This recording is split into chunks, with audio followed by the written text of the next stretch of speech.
khas untuk semua pengguna handphone sahaja. Ini adalah Smart User Program. Tahu tak, korang bayar bil atau top up handphone setiap bulan ni sebenarnya boleh dapat komisen ataupun royalty. Bukan sikit, tapi banyak Okey, cuba anda tengok ni. Macam ni. Macam ni. Macam ni. Royalty ni akan masuk setiap bulan tau, pada tarikh 25 hari bulan, dan pendapatan ini boleh waris kepada keluarga anda. Macam mana cara dia? Sangat simple. Anda hanya jadi pengguna SIM card Tonwow Power by Celcom Digi. Jangan risau, boleh kekalkan nombor lama. Saya bagi sebab kenapa anda kena guna SIM card ini. Contoh sekarang anda bayar bil atau top up RM50 setiap bulan. 3 benefit ni yang anda akan dapat: call, SMS, internet.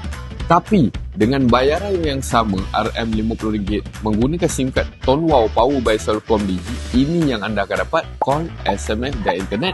Dapat lagi additional value, free PA takaful sehingga RM50,000, khairat kematian RM500 dan free affiliate license. Tapi yang saya nak tekankan, bila anda ada affiliate license ni, anda perkenalkan SIM card ini kepada suami, isteri, mak ayah, anak, seluruh ahli keluarga dan kawan anda. Setiap kali mereka top up, company akan membayar anda. Cuba anda bayangkan, mereka menggunakan handphone seumur hidup dan setiap bulan mereka akan top up untuk langgan plan data. Jadi seumur hidup dan setiap bulanlah anda akan dibayar. Mereka top up tak perlu cari anda.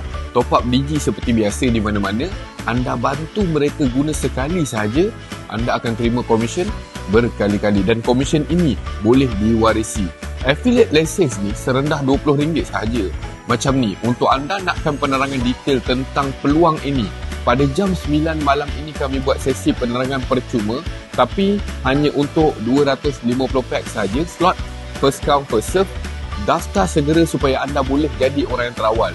Tiba masa untuk kita jadikan produk yang kita tanggung bulanan kepada pulangan.